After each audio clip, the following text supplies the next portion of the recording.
താൻ നീക്കിവെച്ച 16 വർഷങ്ങളുടെ ഫലം ഇന്ന് അഭ്രപാളിയിലെത്തിയപ്പോൾ ഞങ്ങൾ മലയാളികൾക്ക് ഒരു കാര്യമേ പറയാനുള്ളൂ. പ്ലസ് ചേട്ടാ, വി ലവ് യു. രാജുവണ്ണ, what a lucky guy you are. നാം ജീവിക്കാത്ത ജീവിതങ്ങളെല്ലാം വെറും കെട്ടുകഥകളാണെന്ന് നോവലിൻ്റെ ടാഗ് ലൈനെ അന്വർത്ഥമാക്കുന്ന ഒരു സിനിമ. ഒരു ചിത്രത്തിൻ്റെ ആദ്യ ഷോട്ട് മുതൽ അവസാന ഷോട്ട് വരെ പിടിച്ചിരുത്തിയ, അങ്ങനെ പറഞ്ഞാൽ പോരാ, പിടിച്ചു കുലുക്കിയ ഒരു ചിത്രം മലയാളത്തിൽ ഉണ്ടായിട്ടുണ്ടോ എന്ന് സംശയമാണ്. അങ്ങനെ ഒരു കാറ്റഗറിയിലേക്ക് എടുത്തു വെക്കാൻ പറ്റുന്ന ഒരു പെർഫെക്റ്റ് ഫിലിമാണ് ബ്ലസ്സിയുടെ ആടുജീവിതം. ഈ പടം കണ്ടു കഴിഞ്ഞിറങ്ങുമ്പോൾ നജീബിക്കെ ഓർക്കാത്ത ഒരു മലയാളി പോലും ഉണ്ടാവില്ല. ആ മനുഷ്യൻ എത്രമാത്രം ആ 3 വർഷക്കാലം സഹിച്ചിട്ടുണ്ടാകുമെന്ന് നമുക്ക് ഈ വെറും 2.25 മണിക്കൂർ കൊണ്ട് തന്നെ മനസ്സിലാവും. അത്രയ്ക്ക് റിയലിസ്റ്റിക് ആയിട്ട് തന്നെ എടുത്ത വെൽ ക്രാഫ്റ്റഡ് ഫിലിമാണ് ആടുജീവിതം. അതിജീവനം എന്നുള്ളത് ശാരീരികമായിട്ടുള്ള പോരാട്ടം മാത്രമല്ല, മാനസികമായിട്ടുള്ളതാണെന്ന് ബ്ലസ്സി ഈ പടത്തിലൂടെ നമുക്ക് പറഞ്ഞു തരുന്നുണ്ട്.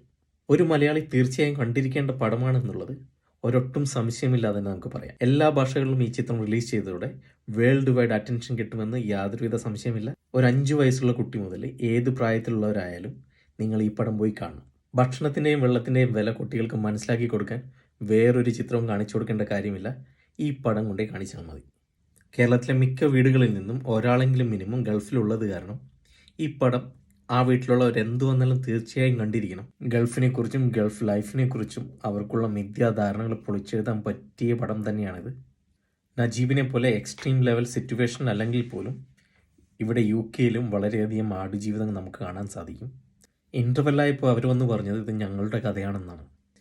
ഏജൻറ്റുമാരാൽ പറ്റിക്കപ്പെട്ട് വളരെയധികം ലക്ഷങ്ങൾ മുടക്കി ഇവിടെ വന്നിട്ട് അവർ പറഞ്ഞ ജോലിയും അവർ പറഞ്ഞ വർക്കിംഗ് അവേഴ്സും കിട്ടാതെ കഷ്ടപ്പെടുന്ന വളരെയധികം മലയാളികളുണ്ട്. ആടുജീവിതത്തിലെ കഫീൽ അറബിയാണെങ്കിൽ ഇവിടെ UK-യിൽ ഇവരുടെ റിയൽ ലൈഫ് കഫീൽ എന്ന് പറയുന്ന മലയാളിയാണ്.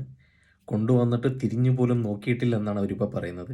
ഡൊമിസിലിയറി കെയർ വിസയിൽ 18 ലക്ഷവും 12 ലക്ഷവും ഒക്കെ കൊടുത്ത് ഇവിടെ കയറി വന്ന മലയാളികൾക്കാണ് ഇങ്ങനൊരു ദുരവസ്ഥ ഇവിടെ ഉണ്ടായിരിക്കുന്നത്. 12ഉം 18ഉം ലക്ഷമൊക്കെ കൊടുത്ത് ഇവിടെ വന്ന് അവർ വാഗ്ദാനം ചെയ്ത 40 മണിക്കൂറിൽ 20 മണിക്കൂർ പോലും കിട്ടാതെ കഷ്ടപ്പെടുന്ന മലയാളികൾ വളരെയധികം ഉണ്ട്. അവർക്ക് കിട്ടുന്ന ആ 20 മണിക്കൂറാകട്ടെ വീക്കിലി പല ഡേയ്സ് ആയിട്ട് സ്പ്രെഡ് ചെയ്ത് കിടക്കുന്നത് കാരണം അവർക്ക് ലീഗലി ചെയ്യാൻ സാധിക്കുന്ന 20 hours എക്സ്ട്രാ വർക്ക് പോലും അവർക്ക് എടുക്കാൻ പറ്റുന്നില്ലെന്നാണ് അവരിപ്പോൾ പറയുന്നത്.